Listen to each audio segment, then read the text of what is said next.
What two parts make up velocity? Your speed and your direction. So if any, based on your definition of acceleration, your definition for acceleration was to change the velocity. Based on what you're telling me that belongs to velocity, that means I could change my speed, I could change my direction, or both. Any part of that would be considered an acceleration by your definition of acceleration of velocity. I am totally cool. Your definition for acceleration is correct. It's a change in velocity. Your pieces of velocity are correct. It has a speed, it has a direction. So if an acceleration is a change in either one or both of those pieces, is it possible for an object to have a constant speed and yet accelerate? Yeah. What must be changing then, Ashton? Your direction. Your direction. Okay? Question here is yes. The answer here is yes. For the reasons that you guys already gave me. And we're just going to write down that reasoning here. You said acceleration is equal to a change in velocity over a change in time. Well, velocity is equal to a speed plus a direction, because velocity is a vector.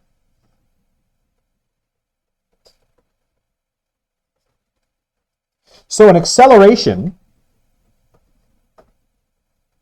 means it's a change in either or both of these. So you can change them independent of one or the other. This would just be an example of that. Like I'm walking, my speed's not changing, but for me to turn the corner, my direction changed, I had to have accelerated. Which way did I accelerate? This way, then going this way. Which direction is the acceleration? What do you mean? To my left. If I'm accelerating to the left, I'm more straight. If I'm accelerating, no. If my acceleration is perfectly left, that means this velocity remains the same when I start speeding up going this way. I haven't turned the corner, I ended up behind Jay.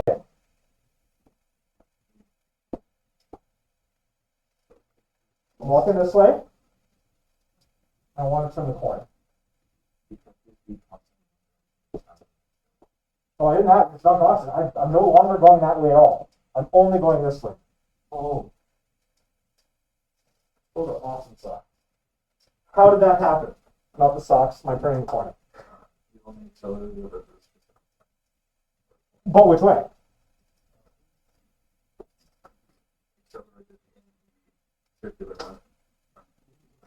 Oh. Circular motion requires acceleration in a particular direction, though, and that's exactly where I'm trying to get to. I have this velocity. This stops. So for this to stop, I would have to have acceleration in which direction? Like if I walk, so this piece here. I walk. I stop. Which way does my acceleration have to go for this to happen? So it's straight back. Which is that's north. Okay, so we have that piece. So I stop in this direction, which means I have to have acceleration that way, and I start going this direction. So I have to have acceleration also in another direction. I have to have acceleration that way, and I have to have acceleration that way. At the same time. How do I combine those two individual pieces of my acceleration into one acceleration vector? You can make it in a triangle. You can make it a triangle. So I'm going to rip my arm off. No, don't do that. Okay, so instead of this, I'm going to add this acceleration to this acceleration, giving me that acceleration vector plus this acceleration vector. Means which way am I actually accelerating? That direction. Okay. Making you uncomfortable? So for me to make the corner, you're cool with each of those individual pieces, right? I stop going that way, so I have to have acceleration that way. I start going that way, so I have to have acceleration going that way. Those two things happen at the same time together. So that means my acceleration has to add, giving me a force vector into the corner. Which is something you've all experienced before, unless you had no fun as a child. Right? Because as a child, think back, I mean, everyone does this to a degree. Maybe some of you did this recently, I don't know. But you're standing in the playground or you're walking somewhere that has a vertical pole. And you grab the pole and you swing. Or you travel a circle. Right? Like if I just put my arm on here, I'm going to the post is going to drive me in a circle. Right? So if you think about where you've had your arm, as you travel in a circle,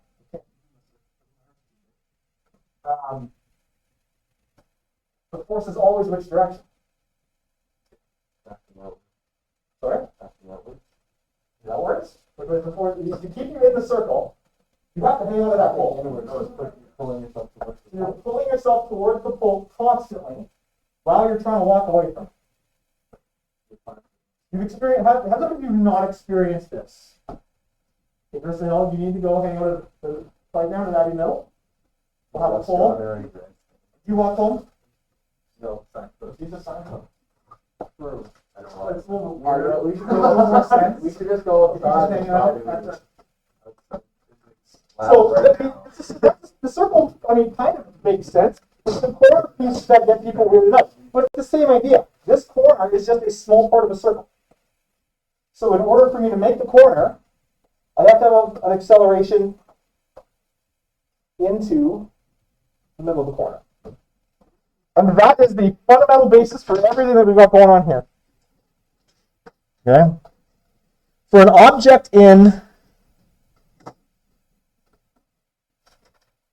object whose speed is constant and yet is constantly accelerating we've got an object in circular motion. It has to have constant speed. It has to have constantly changing direction. Yes, good morning. Wow, that was fast. Call me last.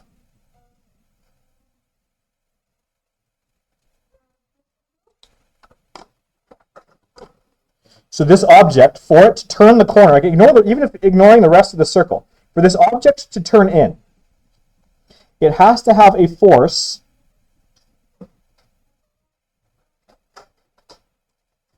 into the corner each step of the way.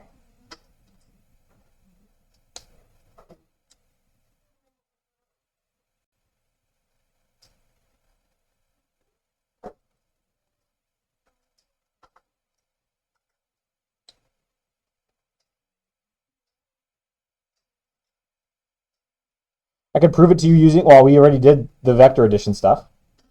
So I'll skip this stuff down here at the bottom.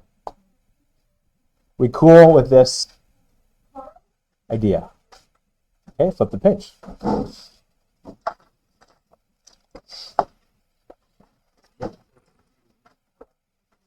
Instead of doing an analysis of the acceleration, let's do an analysis of the velocity. I've got an object in a circle. Originally, if it's in the circle, the velocity is always, say this way, the velocity is always tangent to the circular path.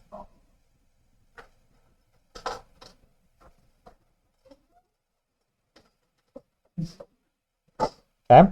So if at any point the inward acceleration stops, your object is immediately going to start traveling in a straight line. Okay? Every step of the way, velocity is tangential to the circle. So if I've got an object traveling around a circle, I've got this, he's at this point, initial velocity is here, final velocity is here. To figure out what my change in velocity is, that's just my v final minus my v initial. To show that graphically, I'm going to take my vi, I'm going to do what to it? How do I subtract my V initial from my V final? No, my V, no. Okay. How am I going to subtract? We're not breaking no components. No, I'm not drawing a normal line. Never ever once said that. No, I don't know what I don't understand. I don't either. I don't know why you're being so funny. You gotta speak up. You gotta be like, I don't know.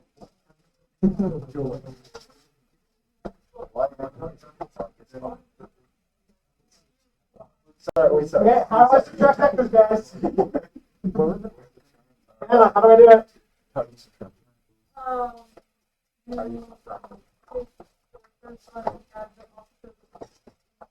I take the first one and I add the opposite of. Yeah, I take the final and I take the opposite of the initial. Okay, so how do I add the opposite of the initial? What do I do? I take my V initial, I flip its direction 180 degrees, and I add it to the tip of V final.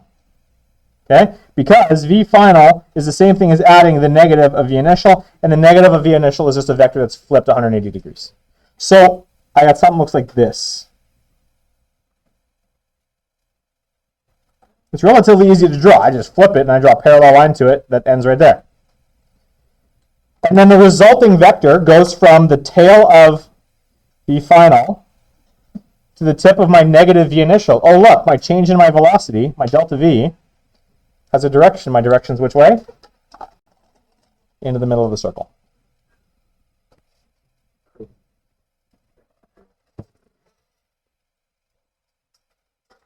How many of you have ever swung an object on a rope? Like a bucket of water and you just swing it on the rope. Or you've had like one of those old school slings. Or like you're like the hammer person. Have you ever done that? Hammer throw? I've always wanted to try hammer throw. Okay? We should do that for Storm the Wall. If the rope breaks or you let go of the hammer or you let go of the rope, which way does the object go?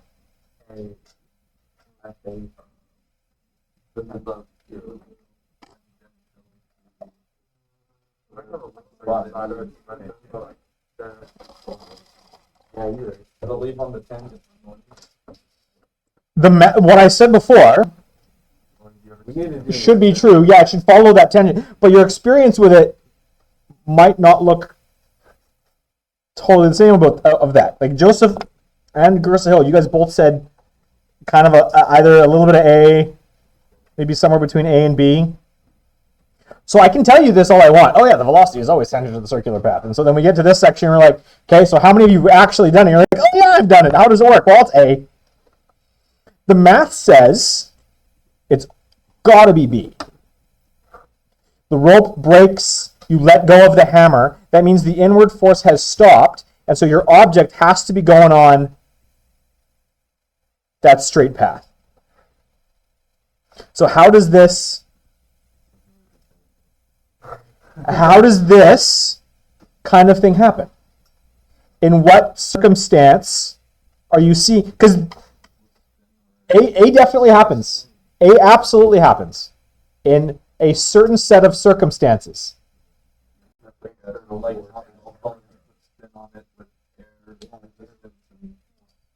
Well, you don't typically throw a golf ball using a sling. So that would be different than... I'm talking about like you have an object on a rope. You're spinning it, you let it go, and it arcs. It probably wouldn't be perfectly circular where there's a weight on it. The release time? Garissa, Probably had like a weird should the release matter? Yeah. Like take hammer throw, for example. Like you spin around, but like you throw it while you're facing the field, your little hammer swing goes to the right. But it's still going to follow this path. I mean, if you drag it in, It's about the path. it's like if you bring it in right before you throw, or one of those. Nathan? Maybe just like the spin that you do, like when you're throwing it, like say like it's the two golf balls attached, like the like say like you throw those two things. It would still be spinning, but like. See, that gets complicated because they're spinning around each other, but they're also traveling in a straight line. Like it's circular. But you don't throw them like this. Like it's like you say like it's going around. But then when It would look cool if you did. when it's motion, keep pulling it. Yeah, you got a problem there. Yeah, something weird could happen there. Typically, when students do something like this, which way, or when people do something like this, which way are you spinning the thing? That's not what I mean. How is, like, what is your orientation in physical space? Okay, you're standing,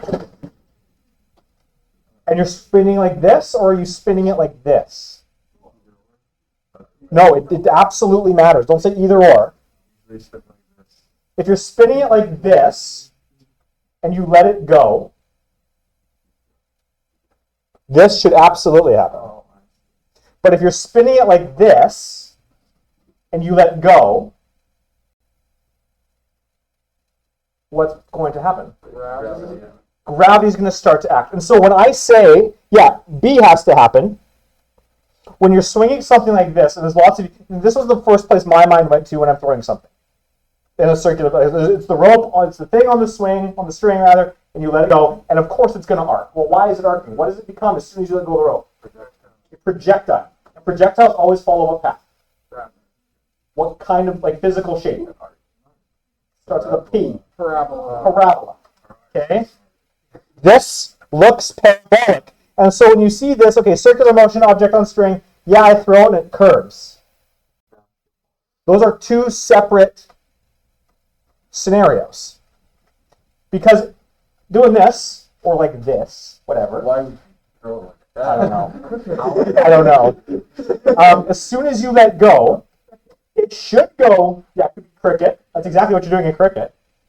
As soon as you let it go, yeah, its initial velocity is going to start tangential, but as soon as you let it go, it starts to accelerate due to gravity. Conceivably looks like A. And there's a couple sports, like cricket is one example where you're doing this. Slow pitch is underhand. I mean, the speed at which slow pitch is happening, that ball's going basically straight because those girls are insane. Like the power that a slow pitch pitcher has, it's not slow. Well, it's not slow pitch. It's softball. Softball pitchers. It's insane. Or even slower. This motion is bowling. You let it go at the bottom, and the thing goes straight. Well, the thing doesn't go straight because it's heavy and there's a floor. The thing goes straight because it's circular motion. You let it go with a tangential velocity. If you let it go a little bit higher, we've all been to the bowling alley with that putts, who lets it go a little bit on the upswing, and then kind of lobs into the lane and hits the ground real hard. We've all been there, yeah? And it's that kind of scenario that could make you think that there is a thing. Okay? This guy right here, B, is always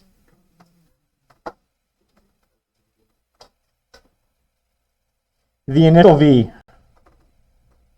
for an object just released in circular motion. So I tell you that, and your personal experience tells you something else. And so there's got to be a disconnect there. I'm not lying. Your personal experience isn't lying, but there's other pieces that you have to connect. If your circle is vertical, you've got to recognize that you've got multiple parts to a situation like that. As soon as you let it go, it becomes a projectile. And things then start to impact it, even though this was true initially. On a flat surface, this is really easy to see. Or even with the hammer throw, this is really easy to see. Any horizontal spinning object. Most of these, though, happen when you're on the ground. Oh, or when you were kids, didn't your parents grab you by your hands and just swing you? As soon as they let you go, which way do you go?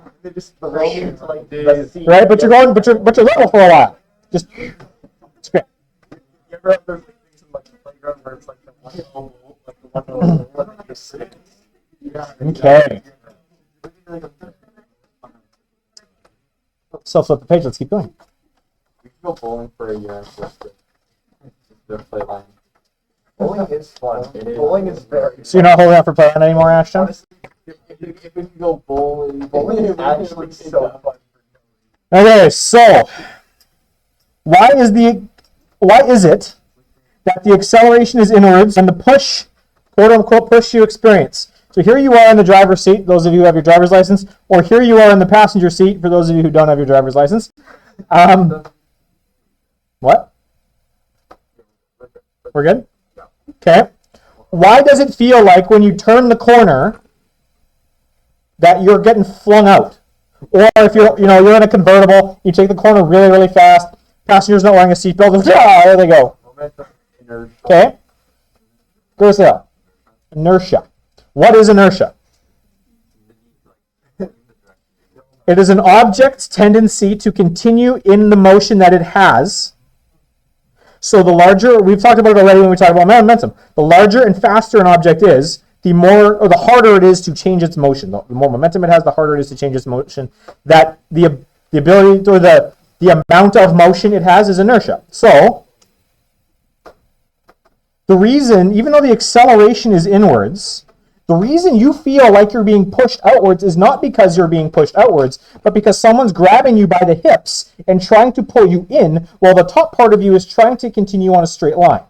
You're trying to go tangential to the circle, the top part of you anyway, and the seat belt, assuming you're wearing one, over your hips is like, now we're going this way. So you lean into the corner, assuming you've ever been in a vehicle going that fast around a corner. Okay, so it's not that there's a force on you pushing you outwards. It's that you want to keep going and there's a force on the rest of you pushing you in. This has some interesting implications. Okay? Do I need to redefine inertia here? Are we cool? We're cool with inertia? Okay.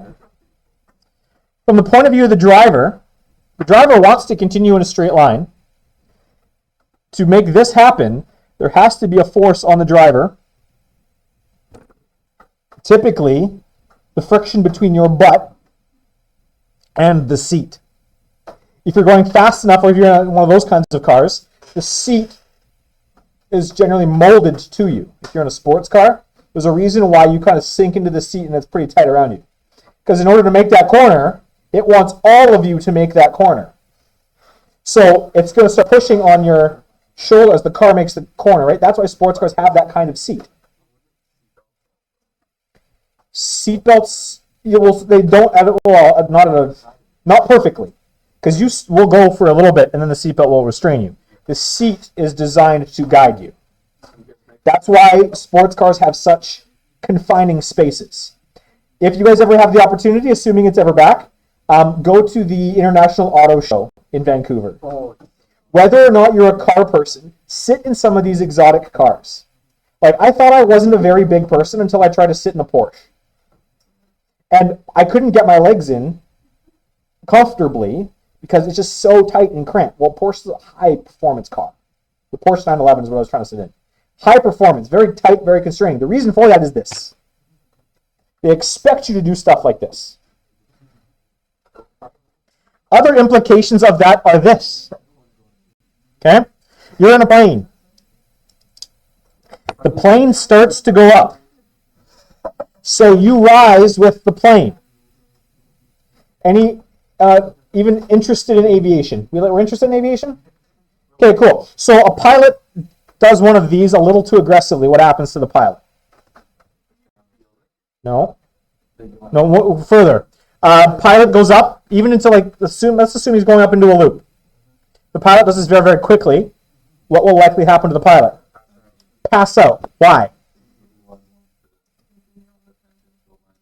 Because the blood in your body has inertia. If you're going fast enough, your blood is a plasma, means it's a bunch of solids suspended in some liquid.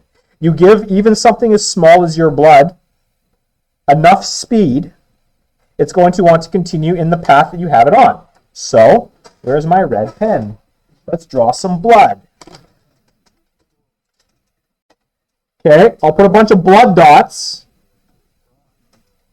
All those little red dots represent blood in our pilot. You are just a fancy container for blood. Okay? You're just a fun-looking pitcher. Okay? In this example.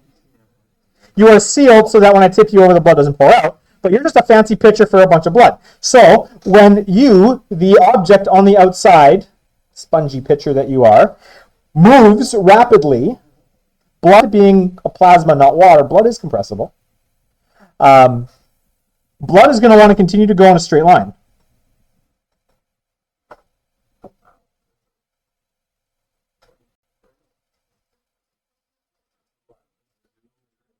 Okay? It's not a trail of blood. Okay, so that's what your blood wants to do. Why can't your blood do that? No. Why can't your blood go in a straight line? 4-letter answer. No. You have skin. You have a bag on the outside containing all of you. Okay? You're a meat bag. For those of you who have played KOTOR. Okay? So basically what happens to a pilot who does this, because the blood wants to go straight, but it's in a container that doesn't allow it to go just everywhere, the blood begins to pool. Blood's going to pool where? Your feet. Okay? That's not to say that there's not no blood everywhere else, because that would be problematic. But there is less blood everywhere else, because your blood wants to keep going in a straight line. The rest of you gets lifted up really quickly around it, and your blood's like, oh, wait for me! And it just kind of like has to catch up to the rest of you. Your heart is going to try and pump it, continue to pump it back up out of your feet towards the rest of you, but your heart's only so good. That's why there's a limit to how fast you can go. It's G's. It's called pulling G's.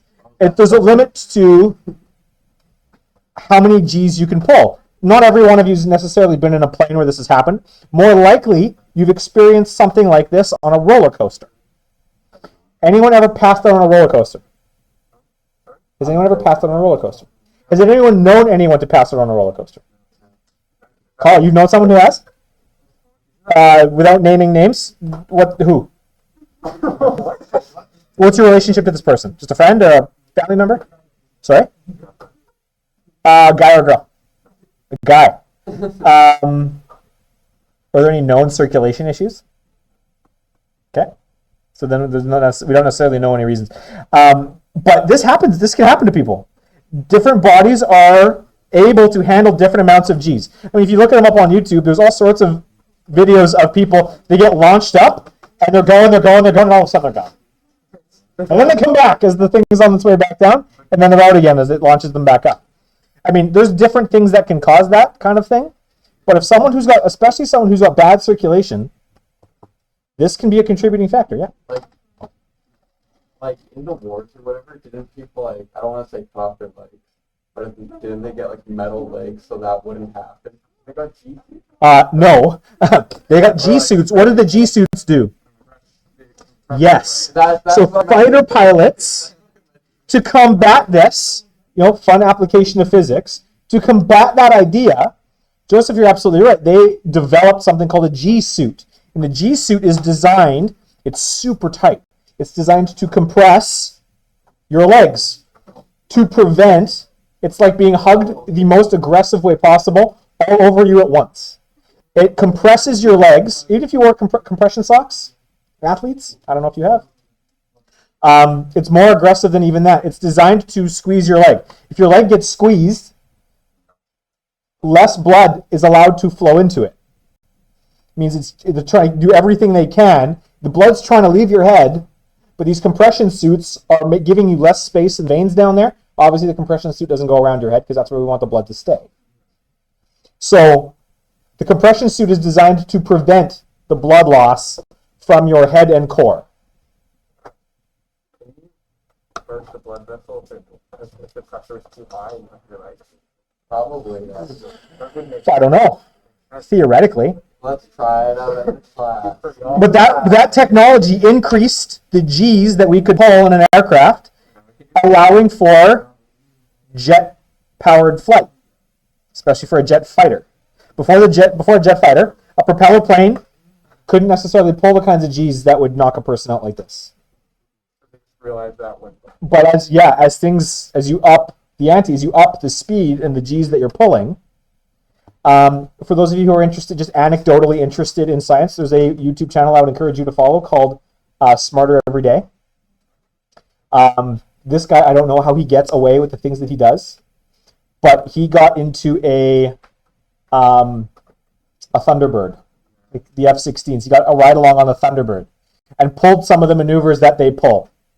And he goes through talking about this. It's really, really cool. Not totally sure how he pulled that off. But this is an application of circular motion because this is just a circle, just a part of a circle. Everything about you wants to go tangential. We got to figure out a way to prevent that. Yeah, Grissel. No blood in a certain area? Don't know. I feel like that's problematic. Flip the page. Yes, Nathan. Yeah, then you get too much. Oh, so say like he does the same thing maneuver like then it's still the same. Then it flies the other way. Yeah. I've heard that. And your head starts, you feel really heavy. Well, you feel heavy, and it is actually getting heavier. There's a combination of things that's happening Could there. actually front work. Yeah. That's awful. Yeah. I seen this one thing a while ago about this person who wanted to Yeah, that's why they don't do it. electric coaster, but they'll never know it's this. Yeah, this one person wanted to make a euthanasia coaster. I was like, you go really high up. Okay, well, no, let's take it working back. Yes, you could make a euthanasia coaster. Yeah. You spin so fast that you kill the person on the spin because of the blood loss. Yeah, you could do that. That's possible. Wasn't someone that fell Back to this. Back to this. But Blake, you're absolutely right. Yeah, they don't do the forward dive. They spin and do an upside down. because it's so Yeah, dangerous? yeah. And also so that they can keep their eyes on their targets. That's Oh, yeah, cool. your eyes froze. But yeah. Anyway, here, moving on. So, how does the acceleration depend on the speed? Let's figure out how, maybe there's a relationship we can figure out here to figure out the equation for the acceleration to keep an object in circular motion. So how does the acceleration depend on the speed? If you have a large speed for an object in circular motion and the circle remains constant, if I increase my speed, what must happen to my acceleration? More of it. Yeah, makes sense. If I've got lots of velocity and I want to keep that velocity while I make my way around the corner, I'm going to need to increase my acceleration. So I'm going to need more of it. How about this situation? If I keep my speed constant, but I shrink the circle.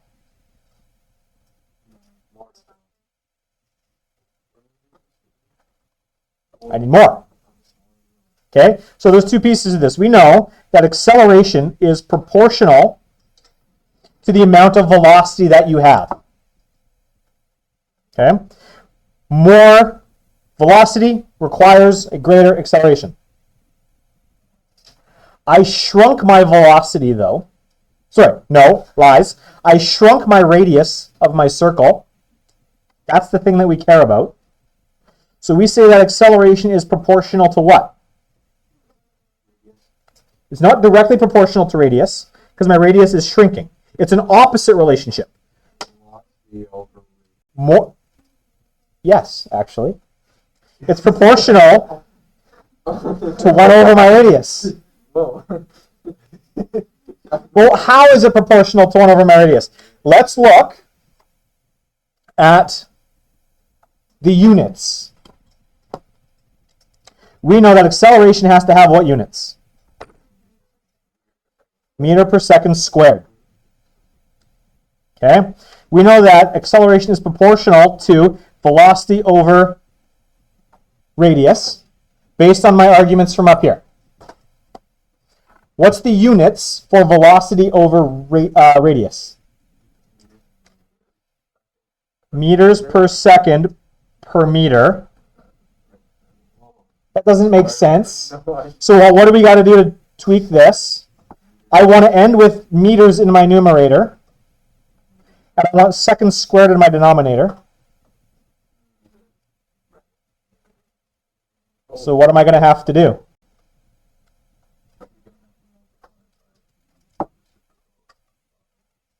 Oh, yeah. There's an easier way to deal with that mathematically. Okay, I've got meters per second per meter. My meters here are going to cancel. I want 1 more meter. And I want seconds squared. That. Yes. So we do know it's proportional to V over R. How is it? Well, it's actually going to be equal to V squared over R. Well, how do we know that? Acceleration is meters per second. My velocity is meters per second. If I square that, my meters in the denominator, That's going to be meters squared per second squared meter. That's going to cancel with that guy, leaving me with meters per second squared. So yes, it's proportional to V over R, but it's not equal to V over R. It's actually equal to V squared over R. And that just comes from analyzing the units. So if you haven't had a chance yet to look at your formula sheet, grab your formula sheet now. We are now in this portion of the formula sheet.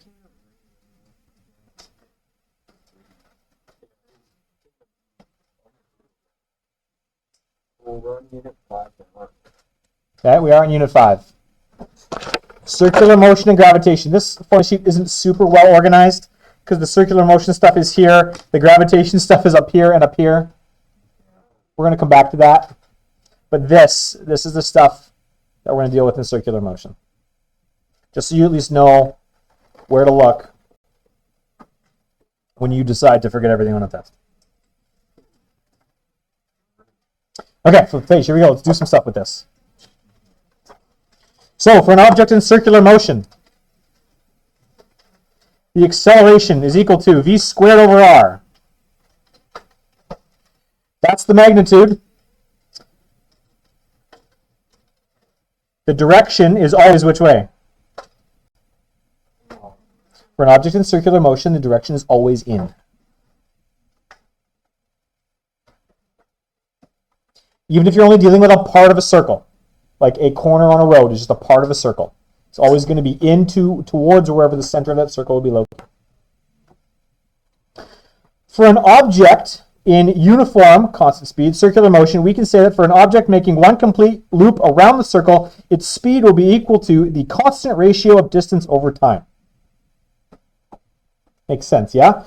Constant V means V is equal to, constant V means V equals D over T. What's the distance for a path around the circle? No, that's degrees. I want the physical distance. I make you run in a circle. How many meters have you run? Nope, that's the area. If I make you paint the circle, it's pi r squared. I'm making you run around outside the circle. 2 pi r. 2 times pi times the radius of your circle is going to give you the distance you traveled around the circle itself. We can combine these two expressions, giving us this. V equals 2 pi r over t.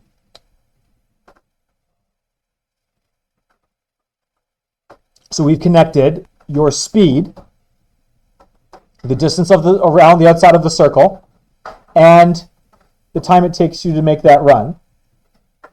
If I restrict this to once around the 2 pi r is how many times around the circle? It's once. Okay? So this is once around the circle. This is the amount of time it takes you to go once around the circle. There is a concept that is a specific kind of time where you do something once. The amount of time for you to do one thing. The period. So instead of saying v equals 2 pi r over little t, we write it like this. V equals 2 pi r over big T. Dang it, I ran out of space in there.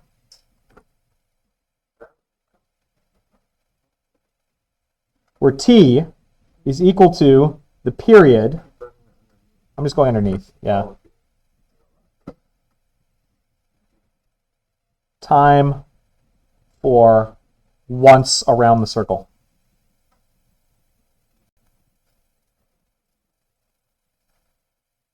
We're cool with this idea of period. Did Morrison do waves with you guys in 11? So I know he's done it, yes, and I know he's done it not. Has anyone seen waves? Some of you did do waves, some of you did not. Okay, so hands up if you've never seen this concept of period before. That's okay, there's a couple of you. Okay?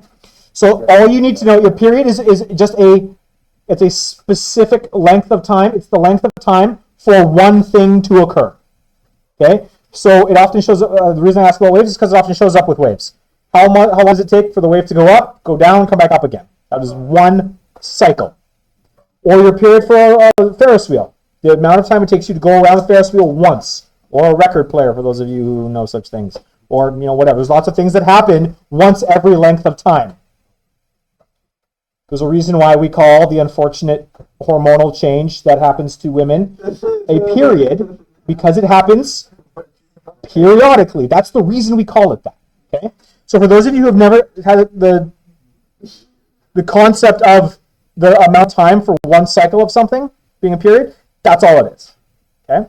There is, this guy here shows up on your formula sheet right here. So we can add in that big T is the period. The amount of time required for one path, in this case, around a circle. There's a concept. You'll build some other ones. There's a concept related to period.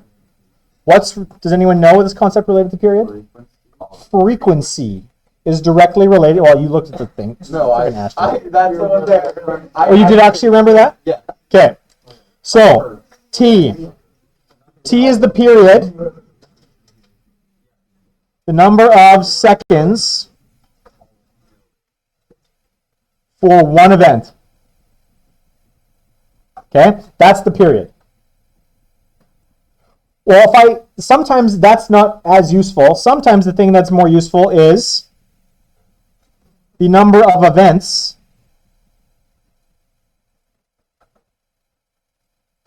every second.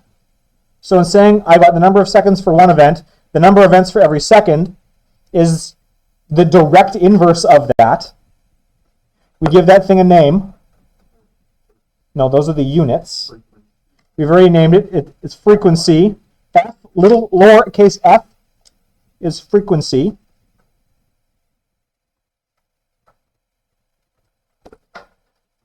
It's measured in hertz, which we abbreviate as Hz, named after a German physicist, last name Hertz. And if the number of seconds for one event is period, the inverse of that is the number of events every second. The relationship between period and frequency looks like this. T is equal to 1 over F, which means F is equal to 1 over big T. Sometimes you'll be given the frequency. Sometimes you'll be given the period, the context of the question. One of them will be easier to deal with than the other. But they both have an impact on this formulation here. V is either equal to 2 pi r divided by the period, the seconds for one event, or it could be equal to 2 pi r times the frequency, depending on how, because the frequency is 1 over period. Depending on the context of the question and the information that you're provided, different things will show up. Flip the page, let's do some practical examples. Because a monitor refreshes the picture once or 60 times in a session.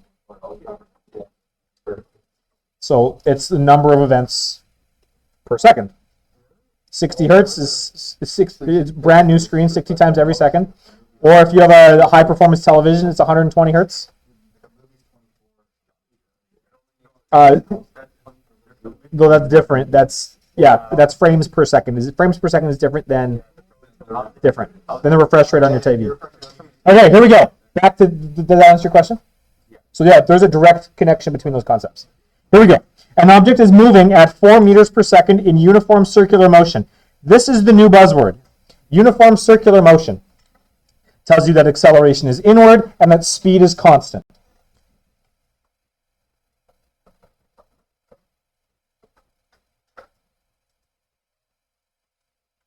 This is the language you're watching for now. Every unit has its own language.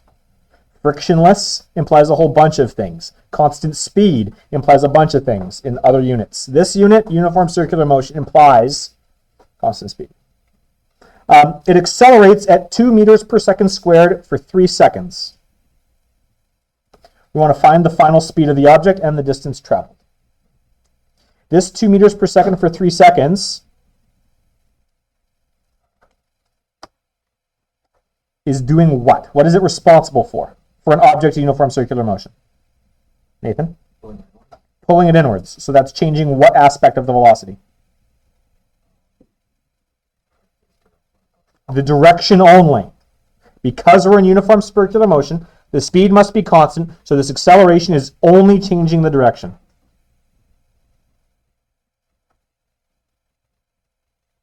So question A here is designed to trick you. What is the final speed of our object?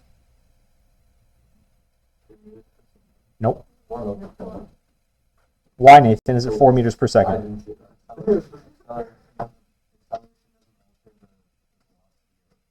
It alters the velocity. It doesn't alter the speed.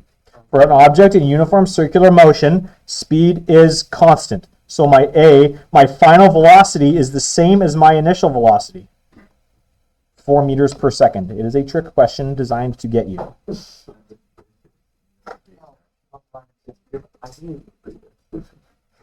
I write to you. Okay. Part B says, what is the distance traveled? For an object in uniform circular motion, the speed is constant. How do we find distance traveled? Easier than that. For an object in circular motion, what kinematic equation do we use for an object? V equals d over t, which means d equals vt. That's it. Velocity is constant. Time is 3 seconds. How far did my object go? That's it. Even though it's accelerating the entire time, we can use the constant speed equation because the speed itself isn't changing.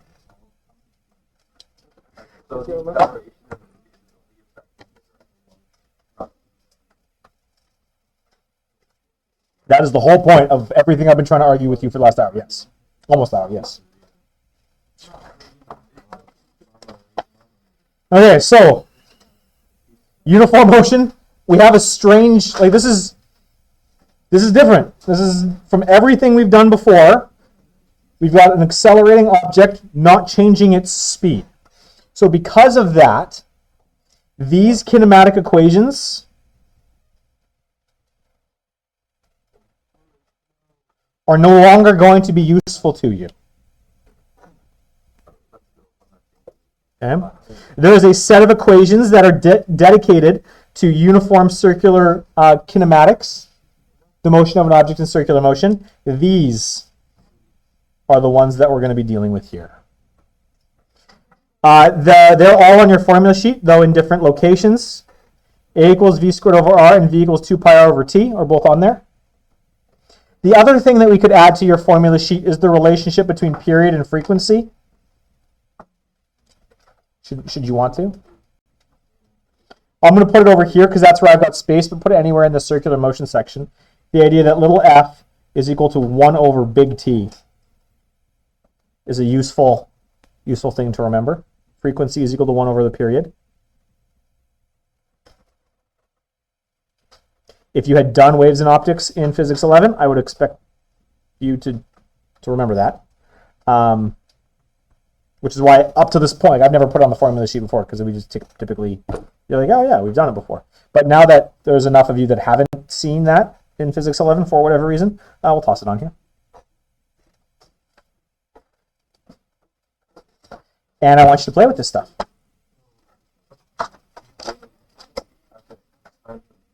Here's what I want you to do. There's a fair bit here.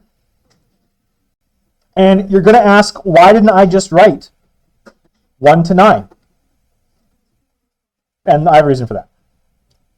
So I'm going to give you 1 to 3, 4 and 5, 6 and 7, 8 and 9. And the reason I break them up like this is because I do want to have just a minor discussion on what you're getting yourself into. These 2 questions there and these 2 questions here are all concept based. It's using the concepts to argue why things happen the way they do, explaining things in words. these two chunks here are all straight calculation. So if you're working on these things and you're struggling with the concept stuff, feel free to jump to the calculation stuff and vice versa. But yeah, doing 1 to 9. Introduction to circular motion. Not overly complex, but radically different than the stuff that we've thought about before. Giver.